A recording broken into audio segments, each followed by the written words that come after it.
Hello everybody, it's me Angelo Martin and welcome to another Quickcast. Now with the release of macOS 11, also known as Big Sur, this episode will be focused on some of the guidelines that we can follow prior to the installation of the new macOS.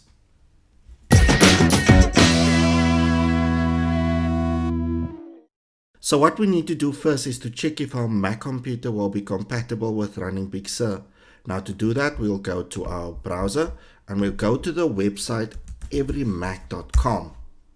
Now on the main page on the sidebar, we'll go to the macOS Big Sur info.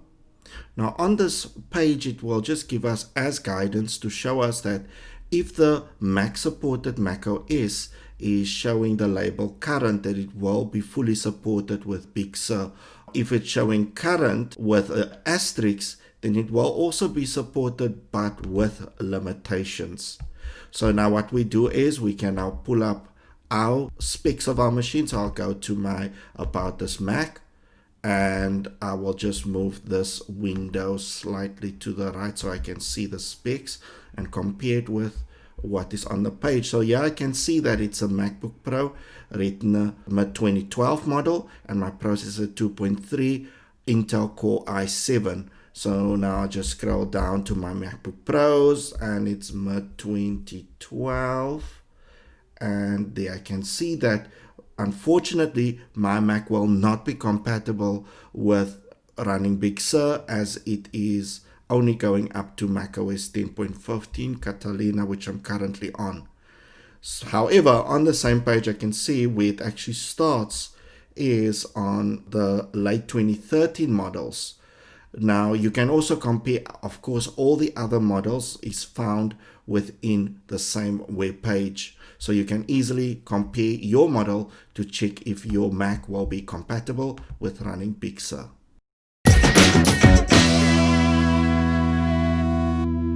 So now that we know how to check the compatibility of our Mac computers, we can also now check the compatibility of our third-party apps. And now to do this, we'll go once again back into our browser and we'll go into the website called roaringapps.com. Now at the bottom of this web page on the Big Sur, we are going to 11. We click on the View macOS Apps button. So on this website, we can easily identify if an application is compatible by just looking at the color codes. So green is working fine, some problems doesn't work or even no data. So first of all, I can just go and browse through it and I can go to the next page and so on. Or much easier process will be just to type in the application name. So say for instance, I type in VLC, which is the third-party media player. I can see here that the application itself will be compatible with Big Sur, but the other plugins and streamer, there's no data for this at the moment. I can make my results of my search even easier by using the filters. So if I should click on the filters, I can now choose to search only macOS. And I can now search for only Big Sur and I can choose the option that it must only bring up those apps that work with the OS. And because it's Big Sur, we will choose 64-bit only as that is the only architecture it will support. And here we can see it pins it down to only the one that is compatible.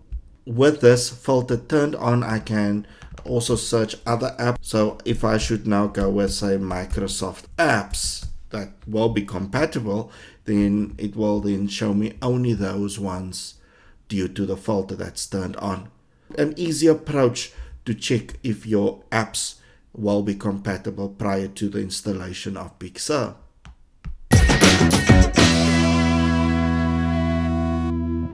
Now that we know how to check our compatibility of our Mac computers as well as our third-party apps, the next step will be to check if all of our software is up to date. Now, if you're running macOS Mojave or Catalina, there are three separate areas to check if all of our software is up to date. Starting with our system software, we will go to our Apple menu and system preferences. In our system preference, click on our software update preference, and this is where we can check if our system software is up to date. Please note that even though your automatically keep my Mac up to date is turned on, it's still important to at least check once in a while if your system software is up to date. Now that we know how to check our system software, now to check if our Mac applications are up to date, we will once again go to our Apple menu and we go to the App Store. Now in our App Store, on the sidebar we'll see there's an update button, and here we will be able to see which apps still needs to be updated. Now this is not only for the applications that came with the Mac, but also applications that you have downloaded or purchased through the App Store. Also note, if you're running a macOS that is older than macOS Mojave, then you will also do your system updates within the App Store. So when it comes to doing the updates for your third-party apps, this will be done within the application. So as an example, I'm going to go and do it for my VLC. So I'll just spotlight search VLC and I'll go into that app. And here on the VLC menu item, I can just click on the check for updates.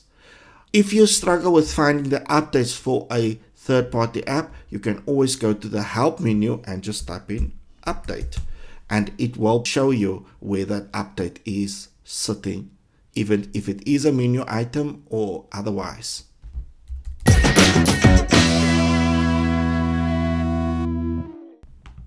Now, after we made sure that all of our software is up to date, we can move on to the next step, which is making sure that our backups are also up to date. Now, many people will consider iCloud as a suitable backup. However, the limitations of iCloud is that it will only automatically back up certain folders and libraries, whereas your Time Machine backup will back up all of your data on your Mac. So in my case, as an example, I've got an external hard drive plugged into my Mac, which is called backup. Now, for us to use this as a Time Machine backup, it needs to be formatted in a format called macOS Journaled. So if I do a secondary click on that hard drive and I go to Get Info, I can already see it's already formatted as a macOS Journaled. If it's in a different format and you do want to use it as a Time Machine backup, please note that it will reformat your drive to a macOS Extended Journaled, and if you do have information on that drive, it will wipe it out. So now that my drive is in the right format, I can go into my Time Machine preference, which is in my system preferences, and there it is, Time Machine preference, and now I can select this disk. So now if I go and I select that backup disk, I can click on use disk. Now I can also encrypt the backups, and this will put a password onto the backup that I want to use. If you do forget this password, you will not be able to access that backup. So for now, I'm just going to untick encrypt backups, and I'm just going to click on use disk. Now that I've got it now set up as my Time Machine backup, it will now show you the first backup will start in about 115 seconds. Now below there's an options button, and here I can exclude certain items off this that it should not back up. For now, I'll just take the applications folder out as well so that it can do the whole backup, and I can click on save. Now that I've got my backup set up, I can just wait for the backup to start. Alternatively, as you can see, I've got this set up as show Time Machine in menu bar, which is displayed there at the top of my menu bar. And here I can always check out when the last backup was done. We can also start the backup process immediately. So if we don't start the backup process immediately, keep in mind that your Time Machine backup does backup every hour. So in the next hour, it will start an automatic backup. Now, another backup solution you can use is Carbon Copy Cloner. Now, to get Carbon Copy Cloner, you can go to your web browser, go to the website called bombig.com. And here you will be able to download the Carbon Copy, and you can see it even gives you a 30-day trial. Now, the difference between the Carbon Copy Cloner and your Time Machine Backup is that the Time Machine Backup will only back up your data, where Carbon Copy will not only back up your data, but create a bootable backup of your entire Mac. So if there's an issue with your installation, then you can actually boot into the backup drive which was created with Carbon Copy Cloner. So before we end off, just a quick recap in terms of what we need to do before doing the installation to Big Sur. So first of all, we need to make sure that our Mac computer will be compatible with running Big Sur by checking it out through everymac.com. Secondly, we must also check out if our third-party applications will be compatible by checking it through roaringapps.com.